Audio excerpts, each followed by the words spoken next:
All right, we're live. We're live. We are. This is episode 118 of the Battle of Ohio podcast. The Bengals are looking to capitalize on their victory last week with another win over an NFC South team this week. Can they put themselves in position to take the AFC North back from the Ravens? Maybe. The Browns, on the other hand, all us Bengals fans are definitely going to be rooting for them this week to help us out a little bit. There won't be too many times that you'll hear me say this on this podcast, but I'll say it right now. Go Browns!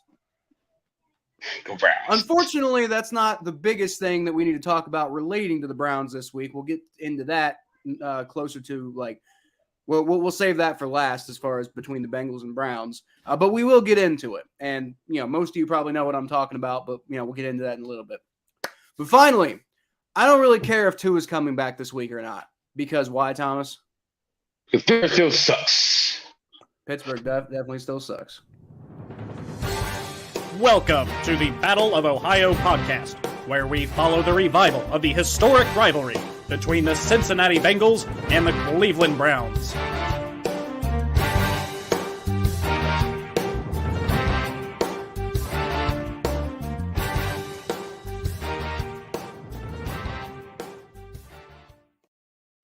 So I want to be clear about what I just said. I don't care how it relates to the Steelers' chances to win that game. We'll talk about that at the end of the episode. But obviously, I am somewhat still of the opinion that maybe Tua shouldn't come back at all for his own health. But as far as the Steelers go, who cares?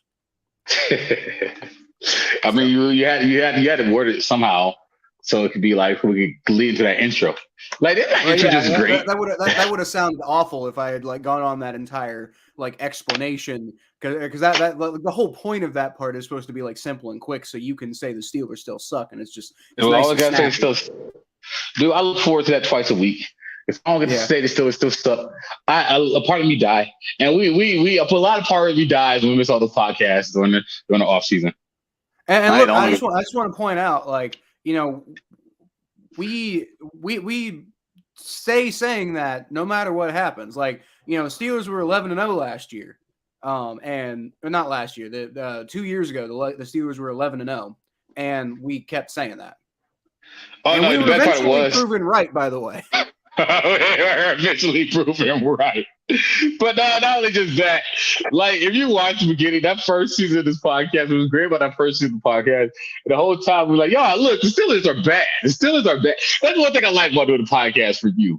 Because you don't look at things from a week-to-week basis. You look at stuff in the long term. And I do too. I'm like, long term, this is not sustainable. And then when you look at stuff in the long term, you're generally right. Yeah. Sometimes you're wrong. Sometimes things aren't mirages. Well, I mean, you gotta nobody's going to be 100% accurate all the time, but you try to be as close as you can.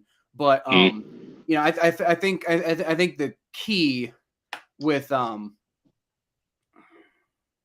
focusing on the long term is, you see, I do that with my power rankings. It's just I actually had a guy I'm working for right now was asking me about my power rankings. And I told him that I got the Bills at number 1. He's like, whoa, not the Eagles, even though they're undefeated. And I'm like, well, yeah, the Bills are clearly the better team. They're one tiny, running out of time mistake at the end of a game away from being undefeated as well. And they've looked a hell of a lot better than the Eagles. Now, the Eagles have looked great, but the Bills have looked incredible. So it's more about I always focus more on what's going to happen from this. Obviously, if we were just going to power rank teams, if we were just going to talk about who's at a position where they're at because they're winning games right now, then it'd be pretty easy. Those are just the standings. But if we're going to talk about who's got my number 1 team is the team that right now, if they won the Super Bowl, I would be less surprised than I would be any other team in the NFL. If the Bills, if I found out tomorrow, I saw into a crystal ball and the Bills won the Super Bowl, I'd be like, yeah, that makes sense. I'd be a lot more quick to say that than I would about any other team in the NFL right now. The Eagles, I'd be like, oh yeah, I can totally see that. but I'd be much quicker to believe the Bills than the Eagles, even though I know the Eagles are undefeated. But, I just think the Bills have looked better. You know what it is? I was asked a question today by a friend at work, who do I pick to win a Super Bowl? And I was like, well, Bills just seem too easy. I don't know why. The easy pick is never the right pick. But, the Bills, everybody thinks it's going to be the Bills. My original answer to start the season was the Broncos, right? I was like, it makes sense, right? I was about to say throwback to this offseason when Thomas was saying the Broncos were going to win the Super Bowl. Yeah, so I just thought, Russ, and like whatever. So it's still the Broncos. I try to. Yeah, I know. Okay, so my only thing is that the reason why I think the Eagles have a better chance of winning the Super Bowl than the Bills, partially because there are more people in the AFC that scares me than there are in the NFC that scares me. So I think the Eagles have an easier path to the championship. The Bills have to get through the Kansas City Chiefs. They have to get through the Bengals with Joe Burrow, who's proven that he could beat teams like the Chiefs. He could beat big time teams in the playoffs. Playoff with Joe Burrow is not a joke. So there are still teams. We'll Tua figure it out again, and the Dolphins come back. So there are teams in the AFC that scares me that can stop the Bills. The NFC, I don't think come on, man. The Cowboys, I don't think the Cowboys are sustainable. Daniel Jones, hell no. So no to the Giants. I mean, the Rams are getting old. The 49ers got Jimmy Garoppolo. Clem Cleveland sucks. So who really scares you in the NFC besides Philadelphia? Green Bay is falling apart. Other than the Bills and the Chiefs, who really scares you in the AFC? Honestly, but that's what I'm saying though. The NFL is mid right now. That's true. Well, it's evenly talented. But all I'm saying is that the Bills have to still beat Patrick Mahomes. And the Eagles don't have to play Patrick Mahomes. So for that reason, I think the Eagles have a better chance of winning the Super Bowl. Not because they're a better team. I do think the Bills are a better team than the Eagles. I just think the Eagles have to eat that. But hold on, because the Bills already beat the Chiefs. So in regular season, the Bills already beat the Chiefs, so they're only going to have to beat them one more time this year at most, and that's if the Chiefs make the AFC Championship. Just like the Eagles, to win the Super Bowl, would only have to beat them one more. So both of them would have to go through the Chiefs in theory, if you're saying the Chiefs are the big, bad, scary team.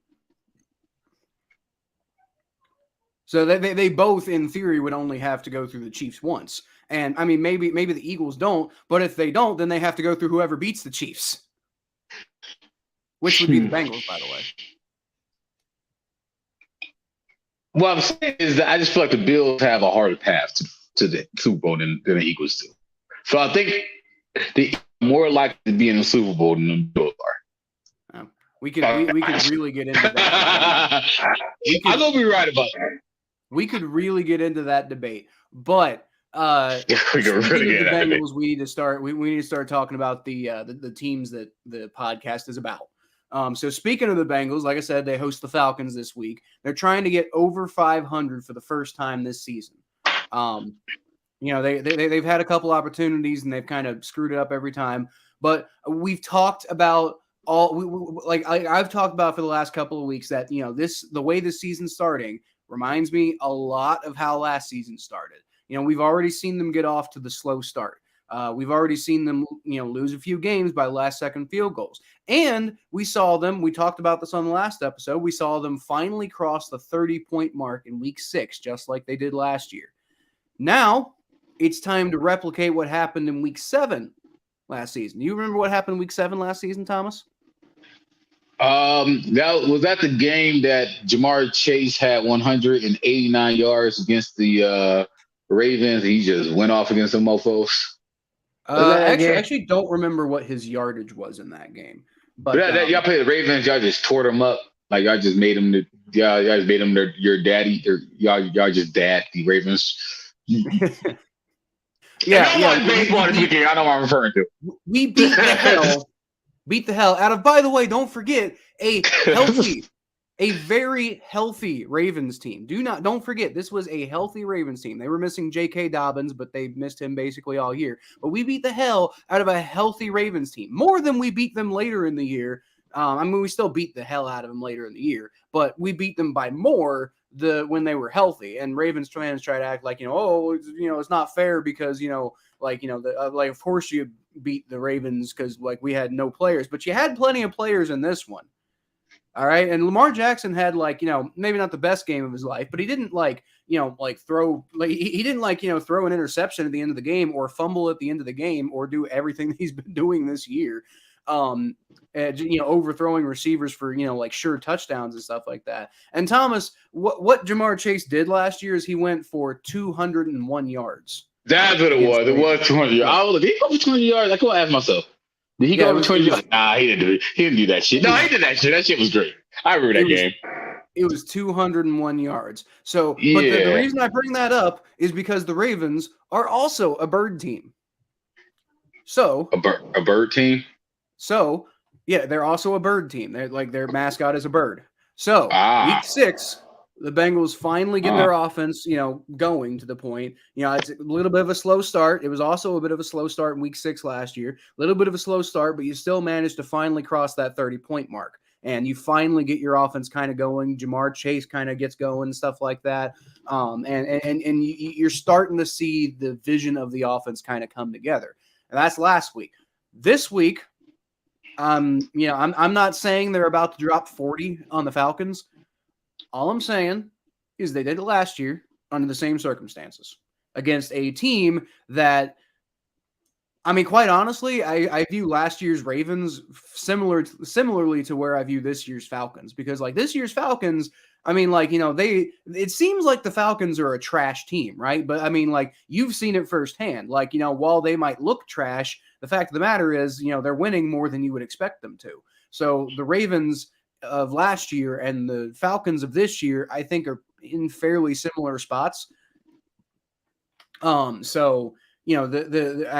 think we really could potentially be poised for an absolute statement game from the Cincinnati Bengals.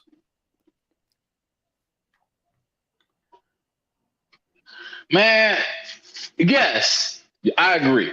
I'm just looking at these rosters right now. I'm looking at these stats on both teams, on the Ravens, the Bengals, the Browns, and the Falcons. I agree. I literally don't know how the Falcons are going to stop y'all.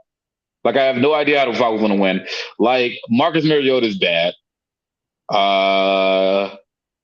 They're 3-3. I don't know how. I'm just trying to figure out how. Because the Falcons don't make any sense. That's how. But if you want to talk about stats, their defense, while they're not too bad at stopping the run, their passing defense is atrocious. They have per PFF, they're ranked the 7th worst, the 2nd worst pass rush, and I believe the 7th worst, secondary or something like that. Might be a little bit better than that. But in terms of actual physical stats, they've given up the most passing yards in the NFL without comparison. They haven't been allowing a ton of points, which I think is the reason how they've been winning games. They're kind of like the Bengals defense. The difference is the Falcons, they have the 7th most interceptions in the NFL right now, whereas the Bengals are just kind of stopping teams and allowing field goals and stuff. So it's like Joe Burrow's going to need to be careful in this game. Although I will say he has only thrown one single interception since that disastrous week 1 outing against the Steelers. And that was, the one that I complained about on the podcast. It was the one against Patrick Queen where he tried to force the ball to Jamar Chase and there was triple coverage. It's just what the hell are you thinking? But outside of that one really completely isolated incident, that was a really stupid decision by Joe Burrow. He hasn't thrown an interception since week 1. I don't see any reasons why y'all shouldn't win this game. I guess maybe that's an arrogant. Any given Sunday. The only impressive team. They beat us obviously, and we're not really an impressive team to beat. They kept close to all their games. They beat the Seahawks, and I guess their most impressive win is the win over the 49ers. Mm-hmm. Yeah, I was shocked when that happened. But then again, but it's Jimmy Garoppolo. Yeah. It's not like the 49ers are like world beaters. You can beat anybody but the 49ers won't lose on any given Sunday. They're a 500 team. Yeah, I mean, well, they were like that last year, and they made it to the NFC Championship. So yeah, the NFC is trash. We want to admit the NFC sucks. NFC team won the Super Bowl last year. Yeah, one team, one NFC team, one. And the crazy thing is, like, the Rams, like last year's Super Bowl was really weird because, like, you know, both teams that were in the Super Bowl, and I'll admit this as a Bengals fan, but both teams that were in the Super Bowl last year were not like the big world-beating, like, you know, crazy powerhouses last year. Like the Bengals and Rams both had some pretty significant struggles throughout the year last year, and they ended up in the Super Bowl because they were resilient and well coached. This is what I'm getting at. This is our debate earlier. We're going to save later for another day. If that there's an easier path to the Super Bowl in the NFC there is in the AFC. But you know, look, whatever. That's not here or there. My whole thing is that Atlanta have good weapons. They have good things going for them, but they might just be lucky. They're gonna get exposed. They're like the 11-0 Steelers. Go smoke them, slap them around a little bit. You know, slap them around a little bit, and play with them a little bit. You know, just like play with them a little bit. You know, just give them a good old, you know, a whirl. Good old. Well, good old slapping apart. I like I said, I really think the Bengals could like have a huge week this week. Like, I mean, like I haven't even looked up like the offensive stats, but like, how you said you looked up the Falcons schedule. Like how are they doing? Like as far as like how many points are they scoring? Are they having some high scoring games? Let's see. They haven't scored 30 points yet this season. Oh boy. Okay, so according to this, they are yeah, I'm on offense. They have the third most rushing touchdowns in the NFL, oddly enough, behind the Browns, who are number 2, and the Eagles, who are number 1. So, like, the Browns and the Eagles don't surprise me. The Falcons surprise me. And then as far as passing touchdowns, they don't have a lot. They're actually near the bottom of the NFL, tied with the Browns, actually. Bengals up near the top, just saying. But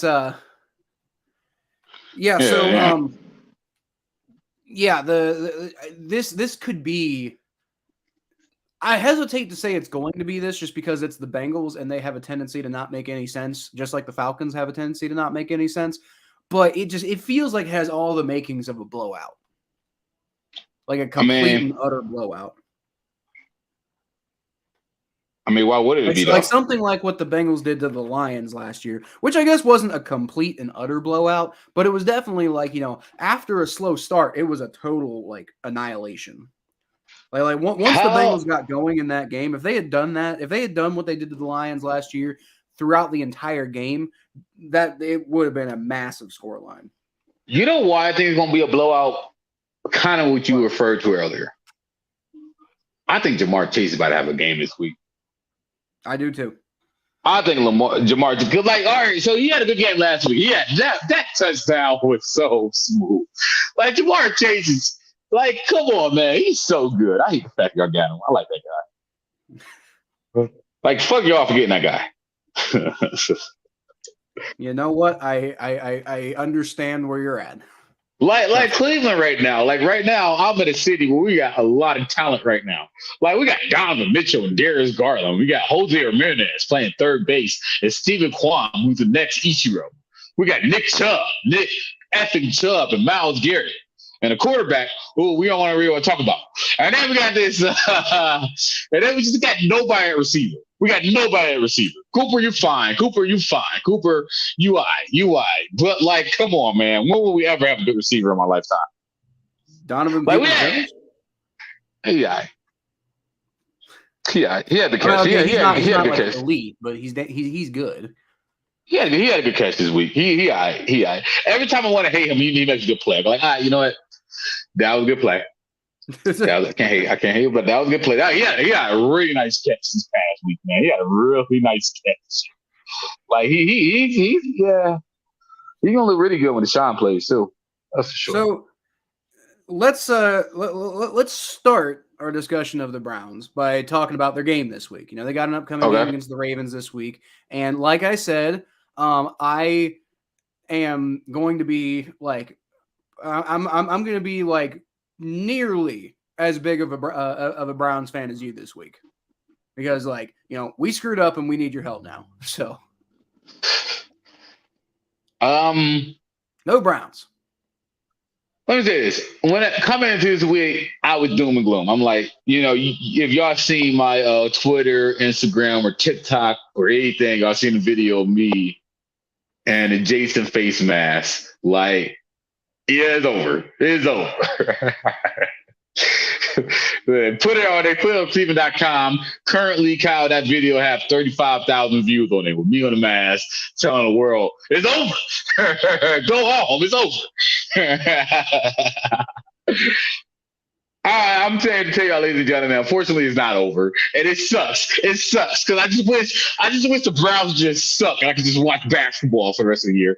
But I got this feeling the Browns are going to hang around for some reason. So we got to go through this because the Ravens really aren't that good.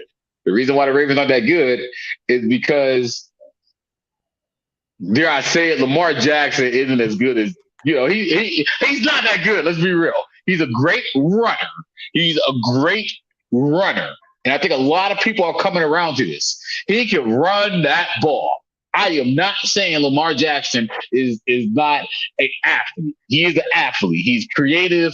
He can run. He can do spectacular shit. But at the end of the day, you need your quarterback to be able to throw the ball. Like, am I tripping here, right? Am I tripping? Yeah, you need that, and he's not. He's not doing it. He struggles at times. He's getting worse. I swear, it feels like he's getting worse. It seems like he's getting worse passing that ball. So, well, I will say it does seem like that. It could just be he's going through a rough patch. Like it might not be that he's getting worse. It might just be that he's having issues. Or defense is adjusting to his play style. My whole thing is that Lamar Jackson's beatable, and they got a beatable defense. The problem is Jacoby Brissett mentioned this. The problem with the Browns is they keep on beating themselves. So do I trust the Browns and not beating themselves? No, I don't. I don't at all. I don't trust the defense. And the fact that Lamar Jackson's a running quarterback and his defense struggle at stopping the run, I don't trust the Browns on stopping the run. I don't trust them stopping Lamar Jackson. I just don't. Now, maybe this Deion Jones guy coming from Atlanta might help because he's playing this week. So maybe he might help. Maybe. But I don't have any faith, Kyle. And I'm an optimistic Browns fan. I'm a very optimistic Browns fan. I think the offense is going to get going. I really think the offense, I think last week's offense, the reason why the offense struggled so much is because they played against Bill Belichick. And Bill Belichick, things that he does well, does a great job of exposing backup quarterbacks and rookie quarterbacks. Bill Belichick is a beast at that. That's why whenever we do predictions and they're going against a rookie quarterback or a backup quarterback, I always pick Patriots because Bill Belichick, he's great at exposing those people. If you're not a good quarterback, Bill Belichick will expose you. But they're not going against Bill Belichick. They're going against a weak Baltimore defense. Even still, I still don't trust our offense or our defense enough to stop Lamar Jackson. I don't trust the team enough to not get in their heads. You got rumblings of coaches getting fired. There's not a lot of hope for this game for me.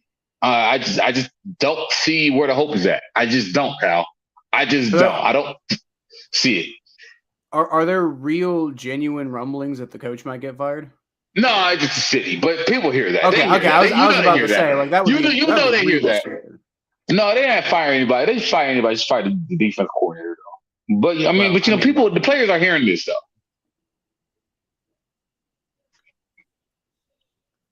Okay, they're not firing the coach. I don't think they should fire Kevin Stefanski, but the city's out on this team.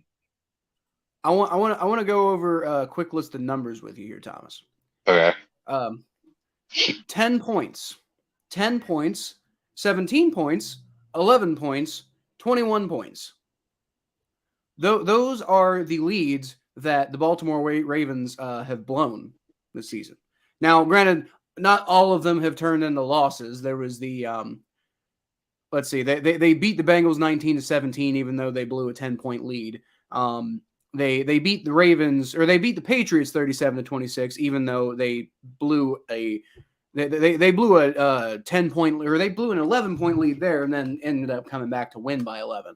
But point is, the Ravens are just straight up blowing a bunch of leads this year. They've already blown one of 21 and one of 17, and in both of those games, they lost those games.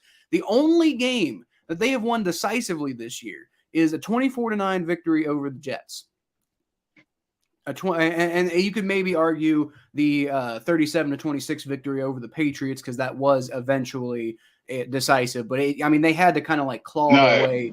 They had to claw their way into being decisively winning that game. Whereas the Jets, they pretty much just dominated the Jets the whole way. But this was also a New York Jets team that in week 1, I don't think was the same New York Jets team that we're seeing right now in week 7. I agree. So the way I see it, the Browns, I think, have an opportunity here to if you're playing the Ravens, you're never out of it. Okay, pique my interest. Yeah, if you're playing the Ravens, you're never out of it. And the Browns, while they have certainly had their struggles and they haven't won in like a month at this point, they are scrappy, right? It was looking like they were going to screw up that game against the Panthers at the beginning of the year. They found a way to bring that one together. They blew that big lead against the Jets, and then they came back the next week and found a way to put away the Steelers, right? So, there's a few. In particular, that Ravens running defense, I just don't really trust right now. And obviously, the Browns are a fantastic running offense, so it's just like, maybe just hand the ball to Chubb more. But the problem is, to do that, you have to not get behind. Exactly. That's my argument. Like, I hate the people. I think the people who get the people here, this is Clevelanders who say the reason why the Browns are losing is because they're not running the ball enough. Shut the fuck up, please. Shut the fuck up. Please, shut the fuck up. That is a very simplistic. Like, all we have to do is just run the ball. I guarantee you, if Kevin Stefanski was like, all we have to do is just run the ball a little more and we'll win games. That easy? No, it's not that easy. It's not that simplistic. I promise you. Now, you want to say there's situational plays that Kevin Stefanski made that caused him to run the ball more. Yes, I do agree with that. There are situational moments where he should have ran and he decided to pass, and vice versa. There are situational moments. But if you're down by 10, and you have to pass. You just have to pass. You have to pass. If you're down by 10 and your defense is not stopping anybody, you have to pass. The key here is, for me, the Ravens will let you pass and will let you come back. And so that's what I'm saying. At first, the Browns are going to have to do what the Browns are going to do, which they're probably going to get behind, and they're probably going to have to mount, an aerial-based comeback, which they can totally do. Jacoby Brissett has proven time and time again that he can play well through most of the game. It's at the end of the game, which is a problem. But he played bad at the beginning of the game last week. Well, that's fair. But it's the middle of the game. He tends to be good. Yeah, you're right. So that's my point. The Browns can get down here, and you can have a solid Jacoby Brissett game through most of the game. The part where it matters against the Ravens, and mount that comeback, and then once you get near the beginning, or once you get near the end, and you kind of got the game back under control, you can start handing it back off to Chubb. And the Ravens are bottom 10 team in the league right now in terms of run defense. So, there really is a path here for from a game planning perspective. Cal, don't you give me hope, dude. Don't you freaking give me hope. My baseball team just lost to the Yankees. Don't you give me freaking hope right now, dude. I got freaking 12-year-old Yankee kids going around doing the baby dance to my freaking first baseman right now. I'm pissed off. Don't give me hope. Look, Thomas. It's not just about giving you hope right now. Don't forget, it's also about giving me hope because we need you guys to win. And I'm not used to having to rely on the Browns. You already know what it's like. You were born by this. You were shaped by this. I don't normally have to rely on the Browns. I'm trying to talk myself into it. Kyle, if the Browns win this week, though, the next week's Monday night game is going to be insane because it'll be for first place in the division. So next week? Yeah, that's next week. That's next week. Oh, jeez. Oh, that's that's what I'm saying. The theater will be insane. Dude, this podcast is going to be like you understand how fun this podcast is going to be if both of our teams win this week. Oh, by the way, I got Halloween off. So we want to do a podcast Monday morning, we can. But I got Halloween. We can do a Halloween edition, like a noon Halloween edition or something. I'll be down for that. That's fine. I don't currently really have any commitments, so I can make time for that. All right, let's plan that.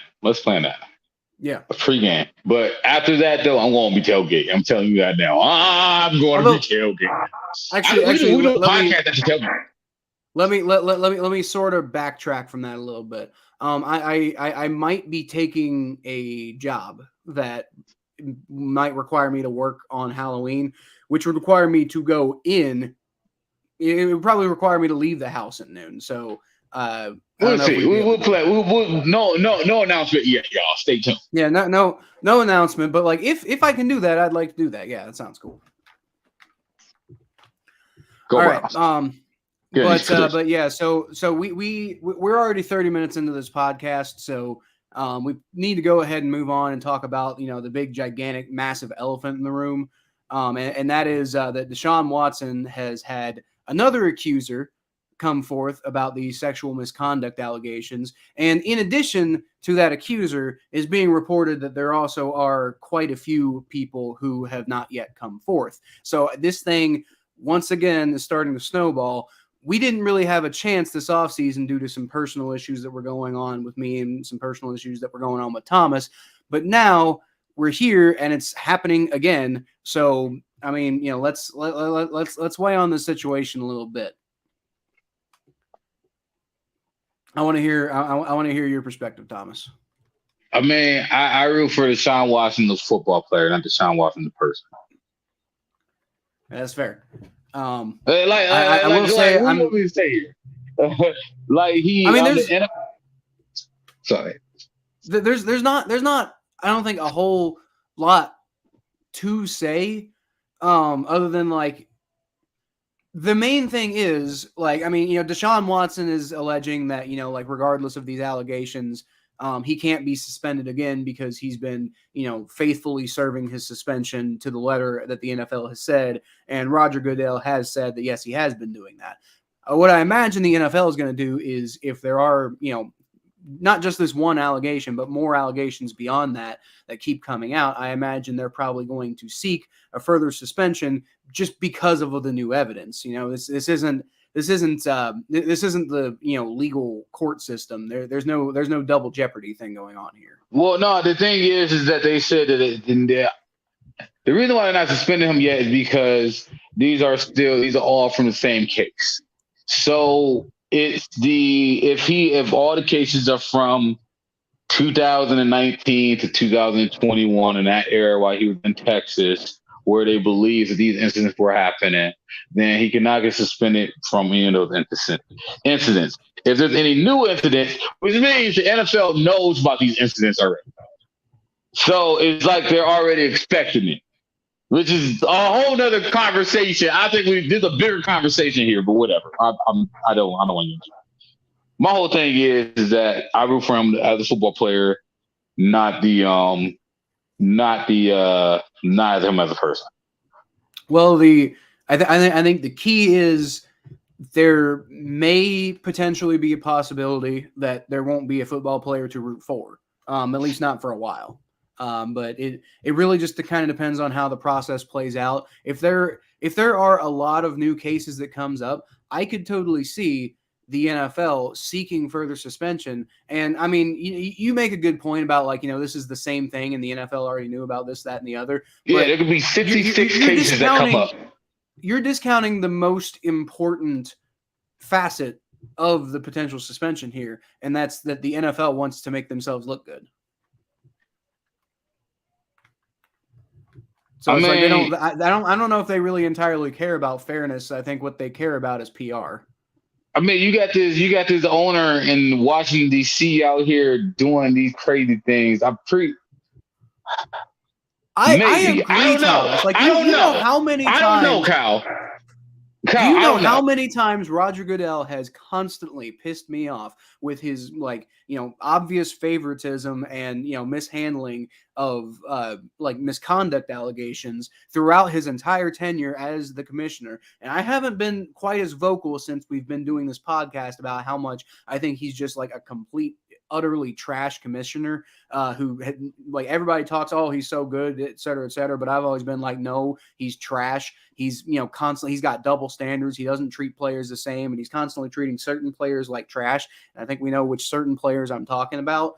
And look, I'm not coming on here and I'm not defending Deshaun Watson. I think if I don't know what's going on with Deshaun Watson, and if he did the things that he's being accused of, then fuck that guy. I hope not only does he get suspended forever, but I hope he gets injured at some point, and I hope he ends up like in jail and all this various different stuff. But I also don't know what's going on. I will say though, it just there is a very, very specific and obvious mistreatment here of NFL players, and there's a bias going on. It seems like the NFL just, like I said, there's a certain kind of NFL player, and I think we know what kind I'm talking about, that the NFL just, has decides they want to go after a lot more often.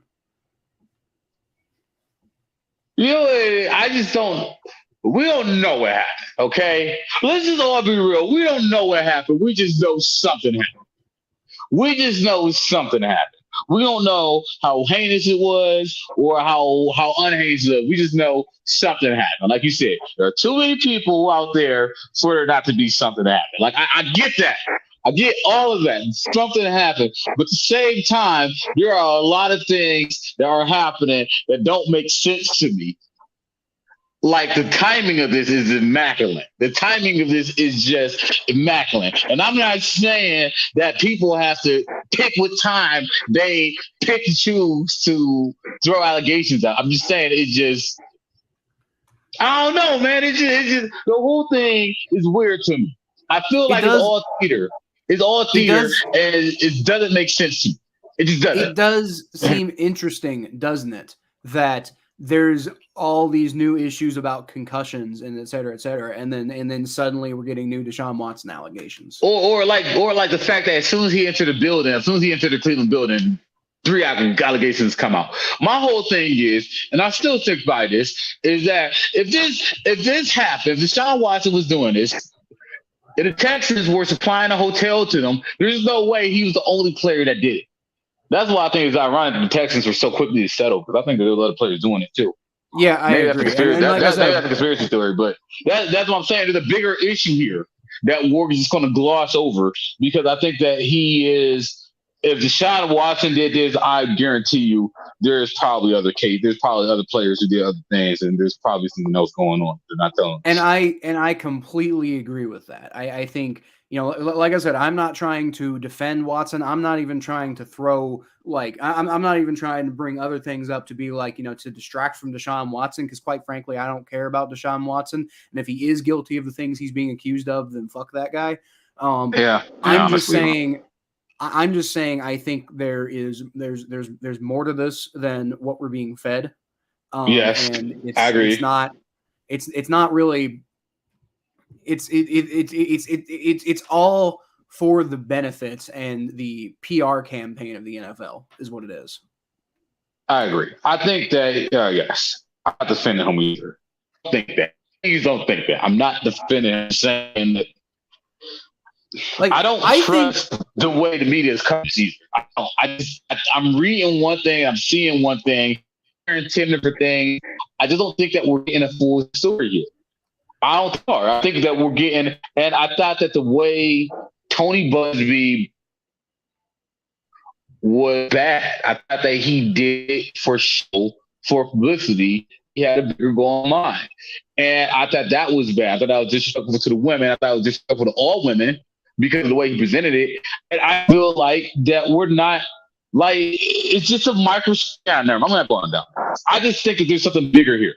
And I think we're not being fed. It's a disjustice of how they're feeding us, because they're feeding to us for clicks, for views, and for attention, and these are people's lives. And that's my biggest problem with all of this. Right. So I don't know what to believe. And like I said, I think he did something, but we don't know what that something is. We just assume that something inappropriate went down here. It just to the level of how bad it was, but he definitely did fucking something.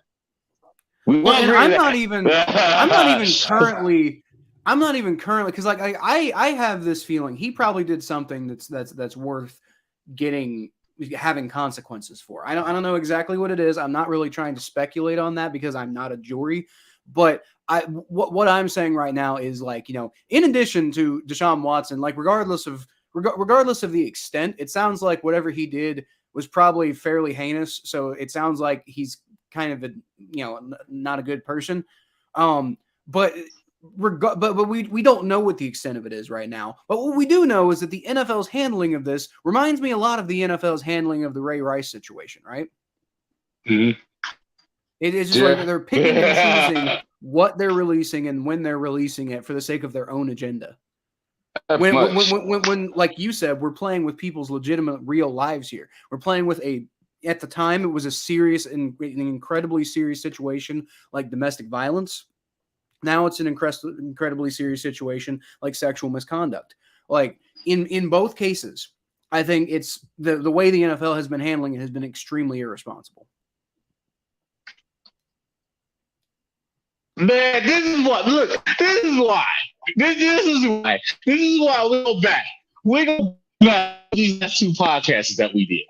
There are three podcasts that are just burning in my head right now, Kyle. There are like three of them that are burning in my head right now, Kyle.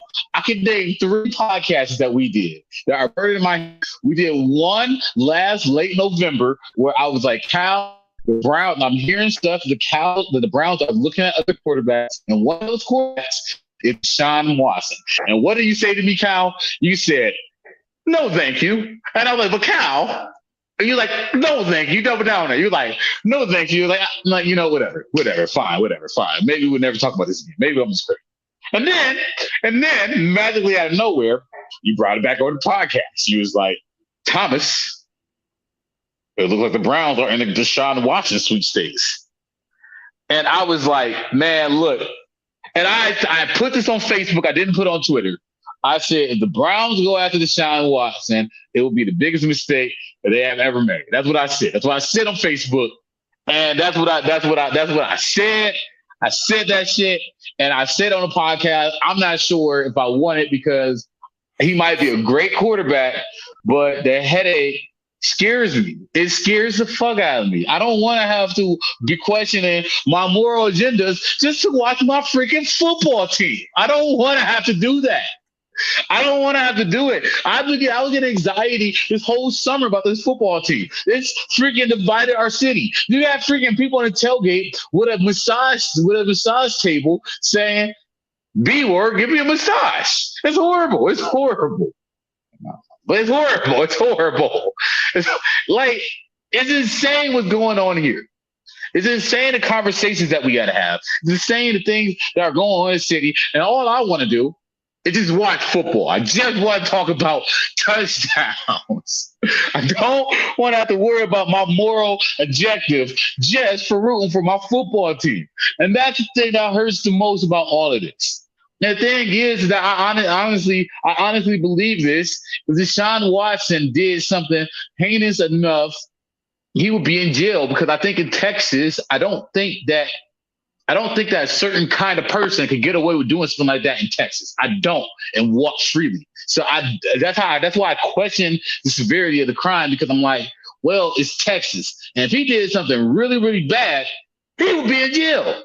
I honestly believe that. I think that he would be in jail. Michael Vick, they didn't make no exceptions for Michael Vick. That was just dogs. Those were dogs. These are people, man. These are women. If he did something as heinous as it is, as we're saying it is, then he will be in jail, which makes me believe that something happened, something bad happened, but it wasn't heinous enough for him to be in jail. It wasn't even heinous enough for him to be in trial.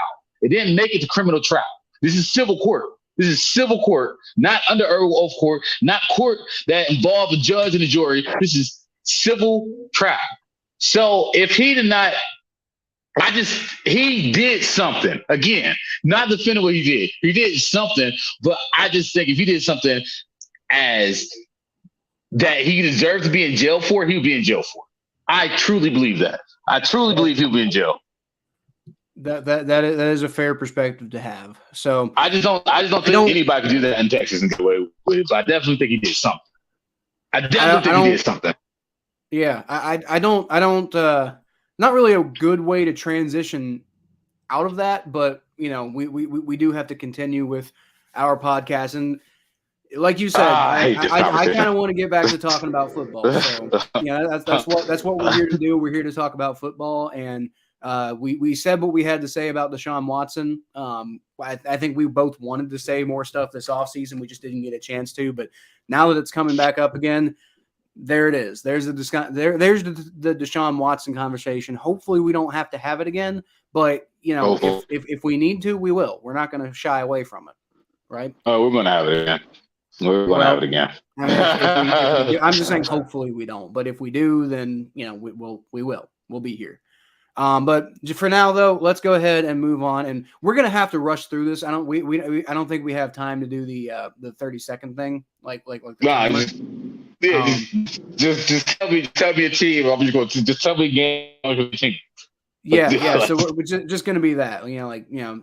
Give me your prediction. We can talk about it for like half a second, but let's do like a lightning round here, right? I'm a big low set, so I'm ready. Okay. So we got Colts Titans in Tennessee. What you got? Titans. Okay. Yeah. I'm gonna go with Colts. Matt Ryan showed me something last week, so we'll see if they can do it again. All right. Texans Raiders in Vegas. Raiders. Raiders. Barely.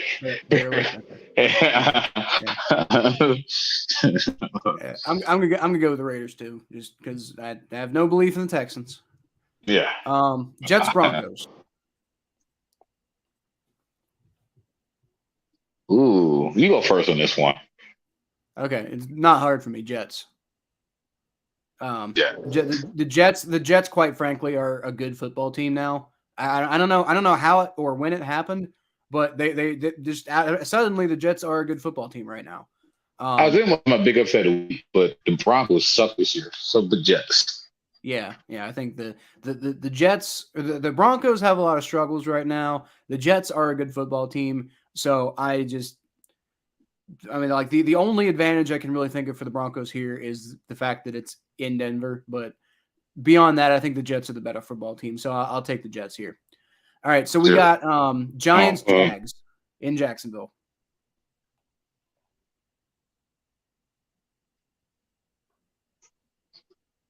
You know what? I think this is my big upset.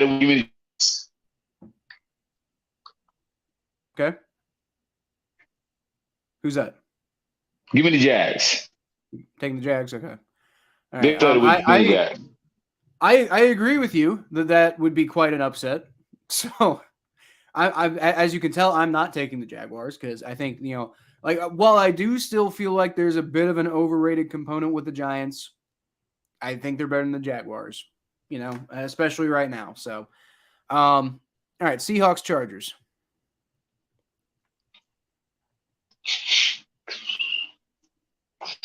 I should make this one big upset, but give me the Chargers.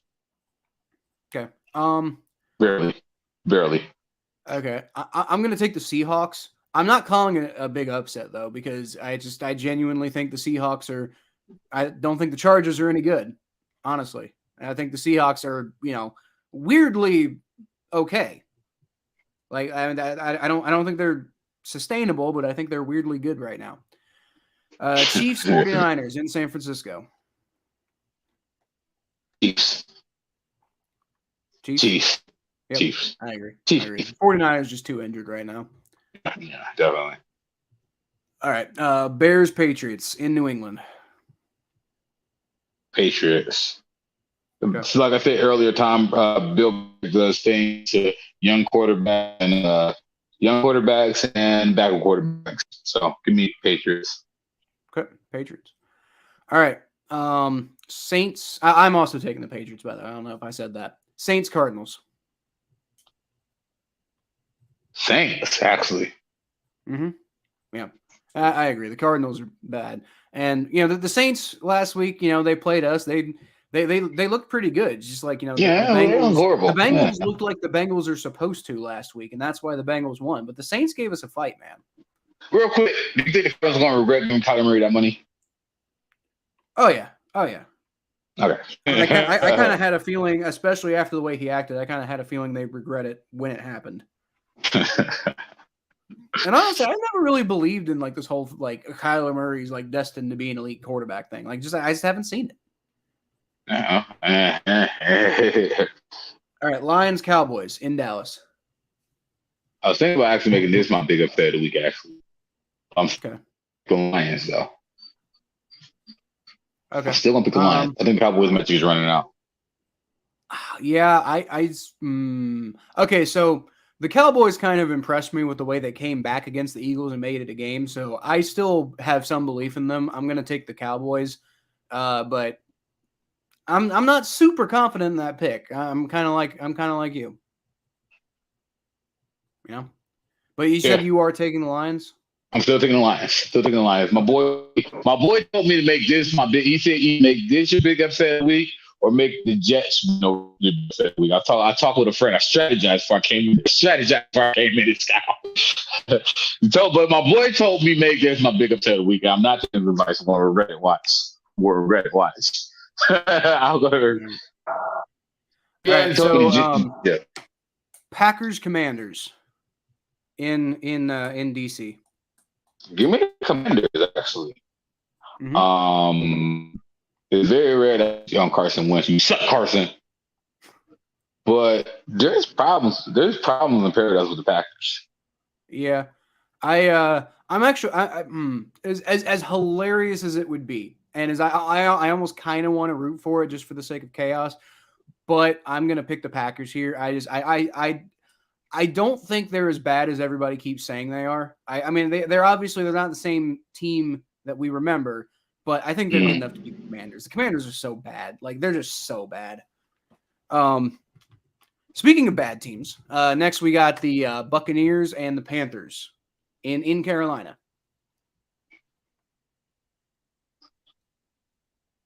Damn. Buccaneers. Yep. I'm ready to get this. Even though he should probably go back to his wife. I'm going to make this one my big upset of the week.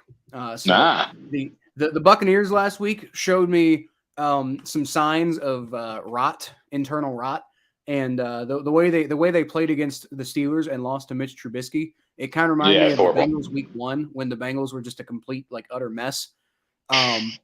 So I have trouble believing in the Buccaneers right now, and as much as I still think that the Panthers are the worst team in the NFL, they showed a little bit of a spark against the Rams last week. They ended up, falling apart at the end, but they showed a little bit of a spark. So I think they might be ripe for their first win. Okay, we'll see what happens. And not first win. You know what I mean? Their first their first win in a couple weeks or whatever it is. We're early in the season. I don't know. Face up. All right. So I think for the sake of time, we can expand a little bit more on these next two and kind of combine it with the state of the AFC North. So we're going to start off with the Steelers and the Dolphins, and this one's in Miami. So give me your thoughts. Tua coming back, right? most recently of what I've heard is he is preparing to start this week. It doesn't mean he has been confirmed as the starter. It means he's currently preparing to start. I mean, the Steelers showed me something last week. They showed everybody something last week when they beat Tampa Bay. I mean, so yeah, I give it to them, but I still think the Steelers are in turmoil. I think that their quarterback situation is suspect. I don't really trust something about the Dolphins. I just don't trust. But I'm just gonna go ahead and say that I think the Dolphins are gonna win this game. I do think the Steelers. I mean, as much as I want Mike Tomlin to just go away and just get fired and just have a horrible season, he does always find a way to win. Don't know how he does it, but he does. Well, that man does. So you're like, die, Mike Tomlin, die. He's like, nope, I'm still alive. Like, damn. So are you taking the Dolphins then? I'm taking the Dolphins. Okay. All right. I'm also going to take the Dolphins. I'm going to take the Dolphins because there are a few key things here. If Tua is back this week, that's huge because like last time we saw Tua. Now I don't think he's going to be 100% back to the same level he was earlier this year. Yeah. At least not this week, right? Like I mean, if he comes back this week and then give it a game or two and he'll get back into that rhythm. But I think he'll be good enough to beat the Steelers, who right now are in absolute utter turmoil when it comes to their quarterback position, right? Because like once again, their offense is not good. Like regardless of, like they beat the Buccaneers, but they beat the Buccaneers because the Buccaneers like seem to be in somewhat of turmoil themselves, at least offensively. I don't know what's going on there. Pickett, as of Wednesday night, Kenny Pickett remains in concussion protocol, and we don't know if he's going to play or not. But there has been a lot of buzz lately, led by David Carr of the NFL Network. He's been leading the charge of a lot of people lately who have been clamoring for Mitch Trubisky to remain the starter when he comes back. Mainly because Kenny Pickett being in hasn't really played all that well. Let's say he's a rookie, but he hasn't played well. And Trubisky came in and played, at least well enough to beat the Buccaneers. He did. Now, personally, I think that's ridiculous because you already gave Kenny Pickett the starting job. If you bench him now, I know the idea is, you give him, like a kick in the ass, some incentive to, like light a fire under him and stuff like that. But I don't think that's what you're going to do. Like you might do that. You might light a fire onto him. But in addition to that, you're going to stunt his growth. You're going to stunt his development. You already gave him the starting job. You can't take it back away. Like not this quickly. And not if you're trying to develop the guy. Because we've seen that happen in the past, and it never works out. It never works out. I don't really think Kenny Pickett's that good in first place. I think that what their draft pick was a mistake. That draft pick was a mistake. I sort of agree, but it's not that I don't think Kenny Pickett's that good. It's that I don't think Kenny Pickett was quite as ready to be a starting quarterback as everybody thought. And the fact that they've already thrown him into the fire at this point is part of the problem with the Steelers because like they're in such turmoil right now that they basically had to panic and tell Kenny Pickett like, dude, you're better than Mitch Trubisky.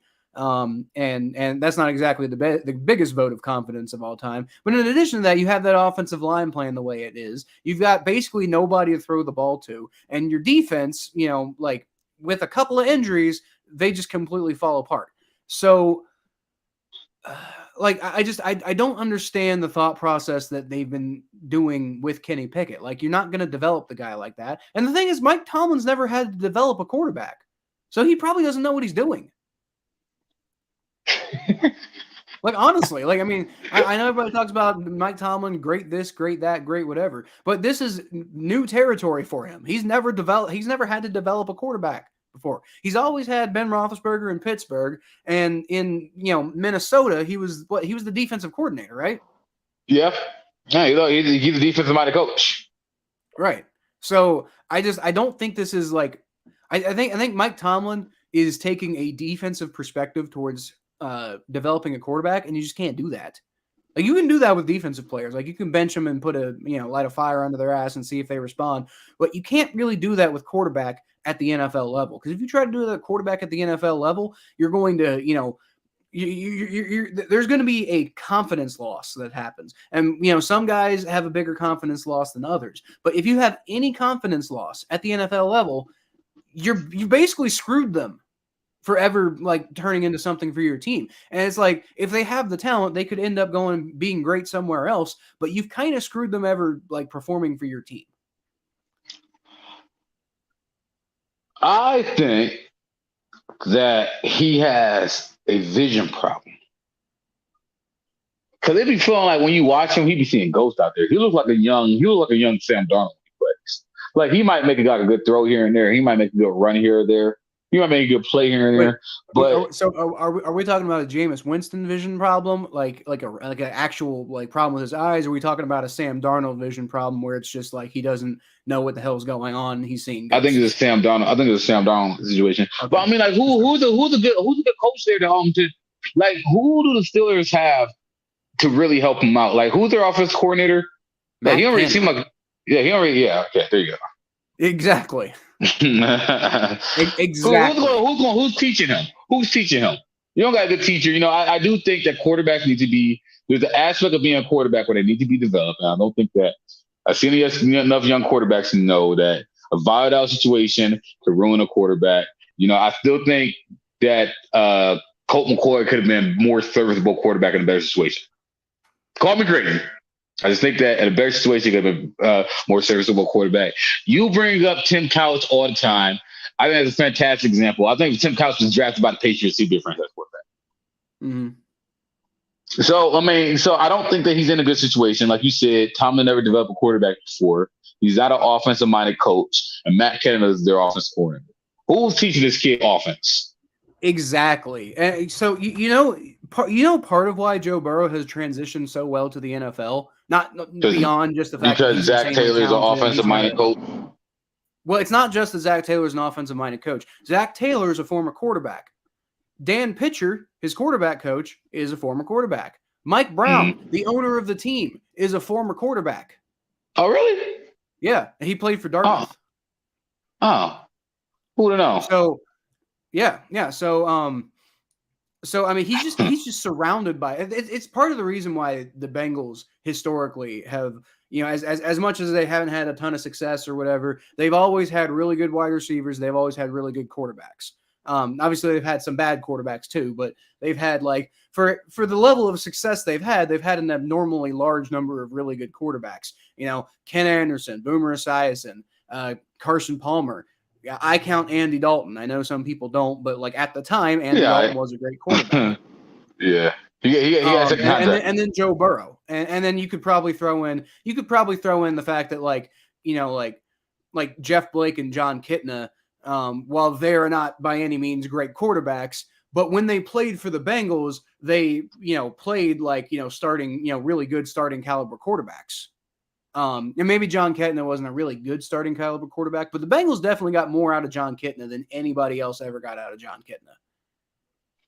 And Jeff Blake, too. Like, nobody got out of Jeff Blake what the Bengals got out of Jeff Blake. Jeff Blake, that guy. Actually, Jeff Blake is my boy. Like I talk about Andy Dalton being my boy, but Jeff Blake is like my first NFL jersey ever was a Jeff Blake jersey. Like, when I was a little kid, I learned to throw the football because my dad taught me to throw it like Jeff Blake. Now I never learned to throw it like Jeff Blake. That dude threw moon balls. Like I don't have that kind of arm strength. But yeah, he had an arm. He did have an arm. Fuck that guy. He was nuts. But he also wasn't like he wasn't like a franchise quarterback or anything like that. But he beat the Browns. Well, I mean, duh. Man, come on, man. Don't hate, man. Come on, man. It was hard for us, man. It was hard for us. We had a new franchise. It's hard out here for a Brown fan, man. You might be thinking of something else because like Jeff Blake was the Bengals starter. Like when you guys came back into the NFL, Jeff Blake had basically been pushed out of Cincinnati. That's when we drafted Achilles Smith. No, you're right. You're right. I think Jeff Blake. I actually don't remember because like the 1995 season was when Jeff Blake had his like real big season for the Bengals, and that was the Browns' last season, right? Okay, yeah, I wouldn't be able to remember that because I was one. Yeah, I was one. Because I know Carson Palmer used to kick our ass though. Y'all actually swept us that year. Oh, look at that. That was the year removed. 26-29 in overtime, and then well, thank you, Bill Belichick. Yeah. So like y'all, y'all's last home game for like the original Browns' last ever home game was actually against us, and y'all beat us 26-10. That was the game where y'all like ripped up the stadium up. Yeah. But y'all beat us 26-10 that day. That sucks, man. Like I hate the fact that had to happen. Yeah. The fans knew the stadium was gonna be tearing apart after that game, so they got to rip the stadium up themselves. Which sounds like a lot of fun, let's be real. It sounds like a lot of fun. Yeah, we're gonna rip the seats off the stadium. Yep. Ugh. Taking the seat home, honey. And for what it's worth, I know you hate the Ravens, but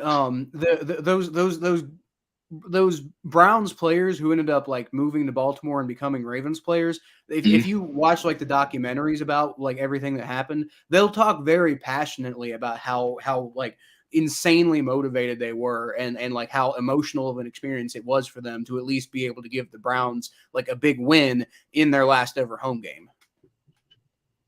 Yeah. It just sucked to happen like that. Oh yeah, no, for sure. I mean, like, fuck. I mean, rest in peace, dude. Like, rest in peace. Like, all right, he's dead. Like, at the end of the day, he's dead in his football. But I mean, like, the way he did it was horrible. And there's, anything for that almighty dollar, right? Well, that plus he's just a dick. But all right, so we went on a long time about the Steelers there. Too long about the Steelers.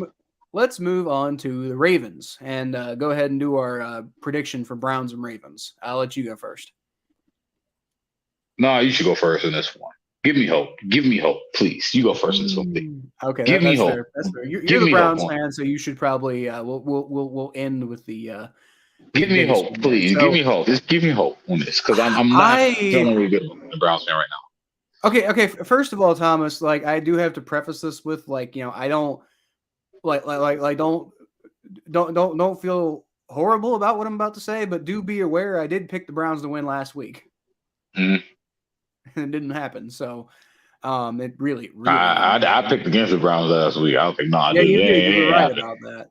But as far as this week goes, man, like it's really really hard for me to like after what I've seen so far. It like I kind of.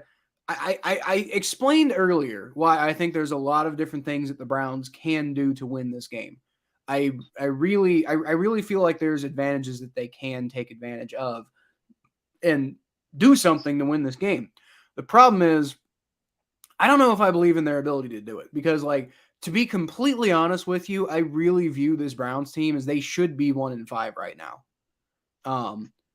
They really should be 1-5 right now because like I don't buy that week 1 win over the Panthers. Like I know y'all won, but that really could have been a loss.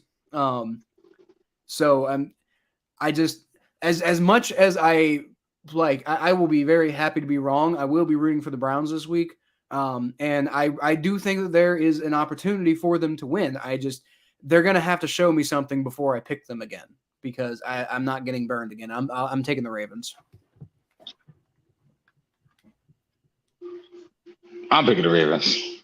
Simply put, Lamar Jackson is going to run all over his team.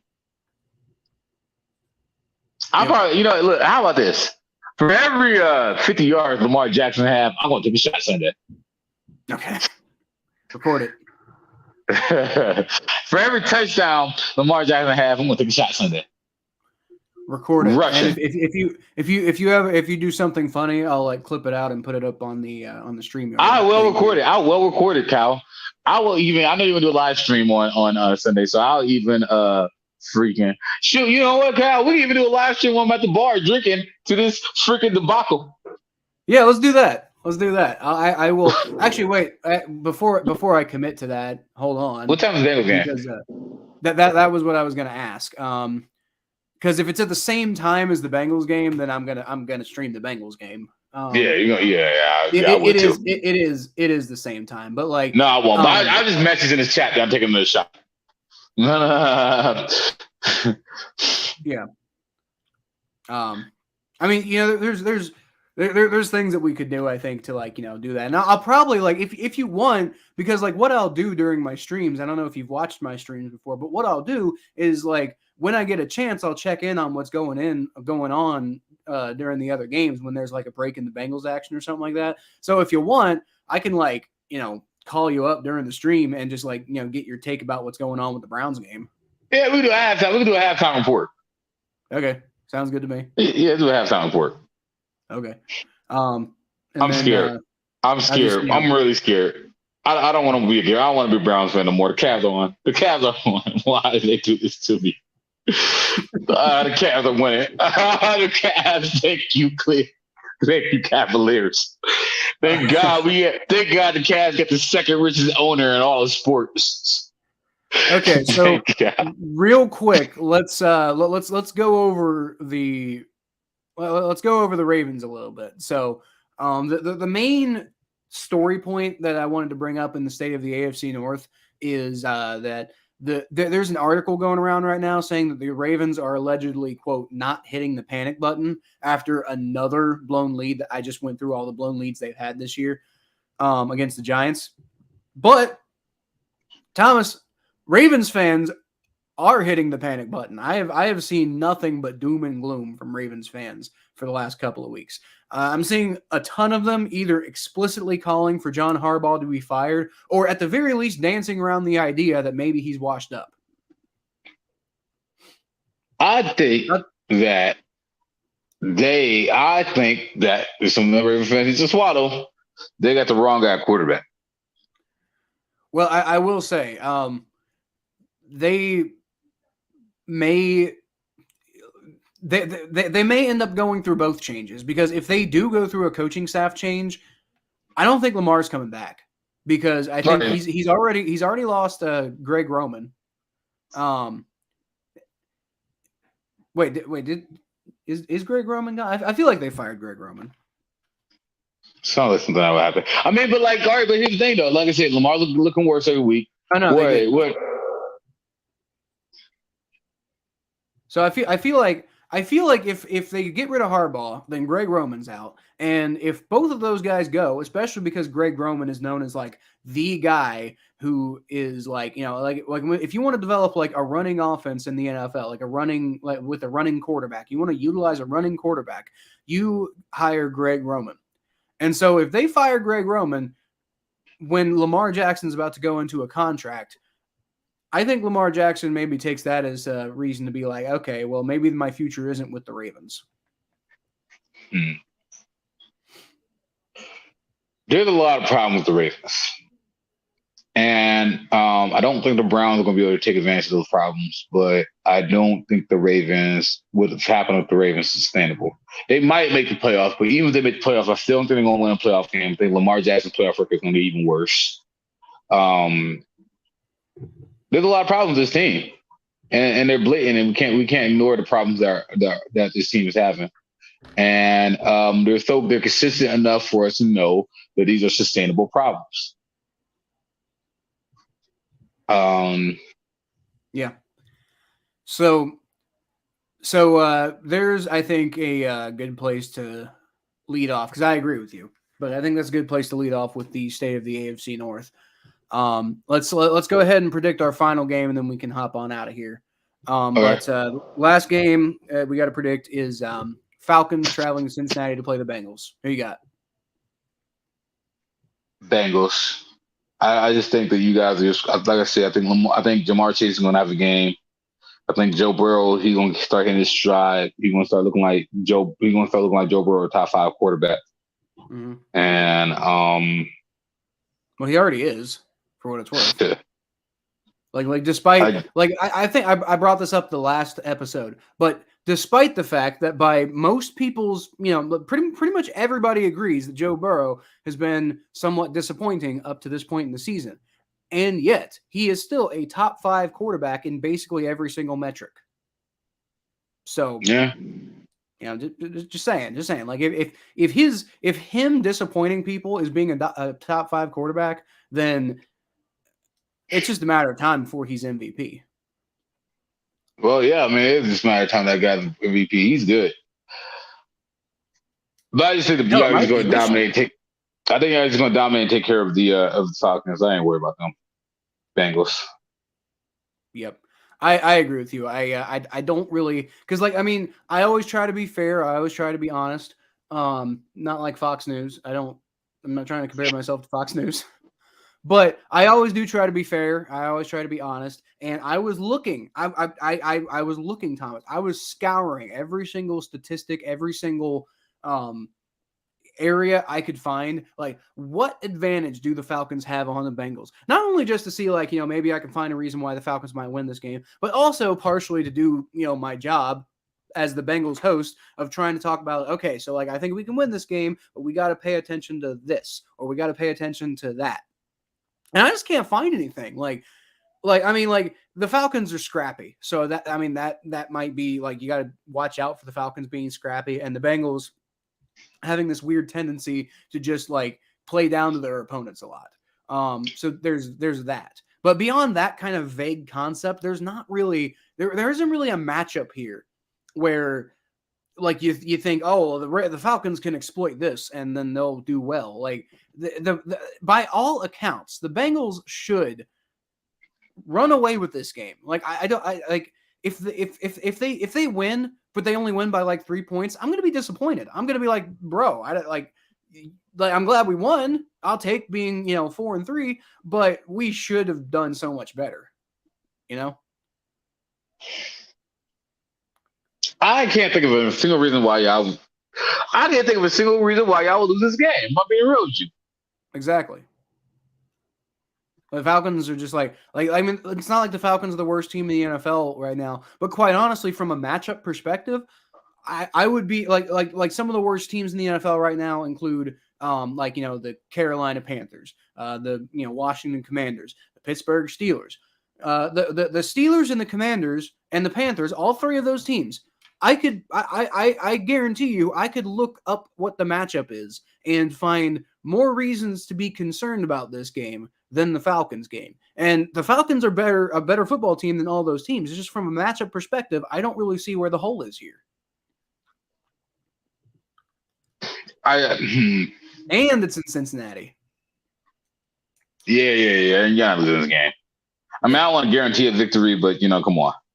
Well, I'm not quite literally, I can't guarantee a victory. I don't even play for the team. But I can say I'm about as confident in the Bengals winning this game as I think I've ever been in the Bengals winning a game ever. Now, also, to be fair, I haven't had a whole lot of experience with being super confident the Bengals were going to win any given game ever. But this one's got to be up there.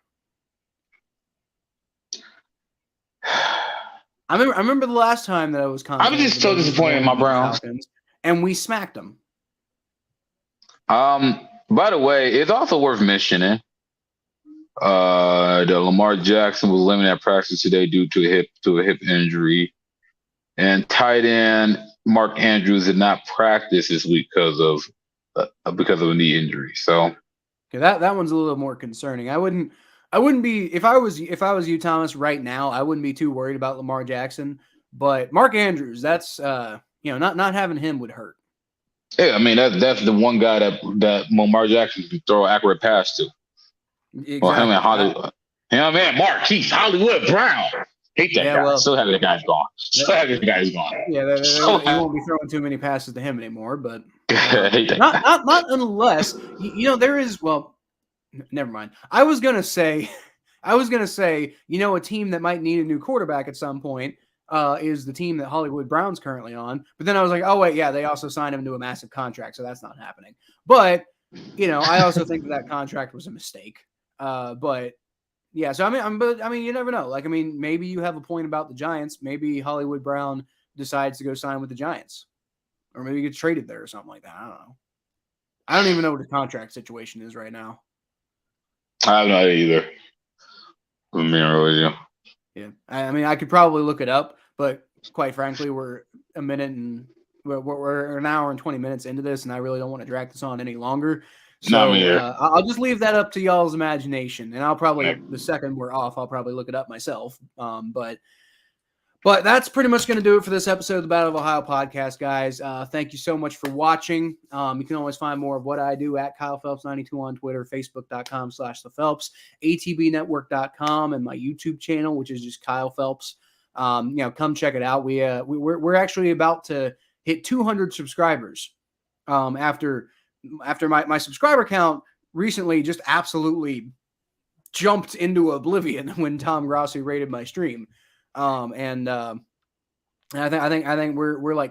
think we're at, last I checked was 188, but it's like every time I check it goes up. So I don't even know where we're at right now. Shout out to Tom Grossi, y'all. But if you're not already a subscriber for my channel, come be a subscriber to my channel, man. Like, I put out a lot of content. I try to focus on the whole NFL.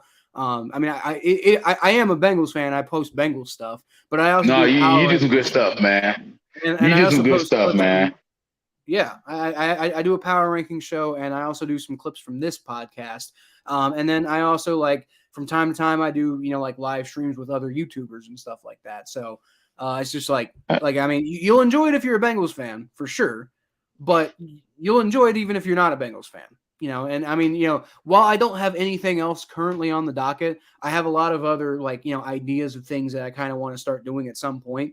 So the current amount of content that you're getting is not even the total amount of content that I have eventually planned for this channel. So for right now, just subscribe and you won't regret it. And then in the future, you'll get even more beyond that. Kyle, I really like what you're doing on your channel.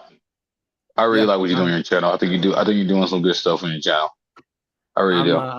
I'm definitely feeling good about it, dude. It's like, give it like a month ago, and I'm feeling kind of like, not like, I feel like my channel's not growing the way I want it to, and et cetera, et cetera, et cetera. And now it's just like I said, I'm 12 subscribers away from 200, which, like, a month ago I was wondering, will I get to 100 by the end of the year?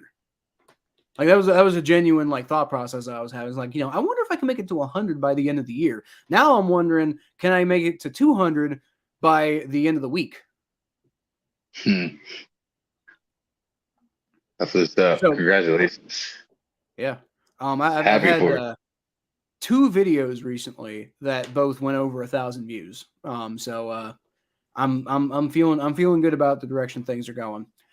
But anyway, y'all, like I said, that's all I got. So I'll leave y'all, as always, with a hootie. Go Browns. I agree. This week, go Browns. Go Cavs. Go Cavs. That's what I'm going to say. I'm going to say go Cavs. What? If it gives good juju to the Browns this week, then I'll say go Cavs too. Yeah, whatever.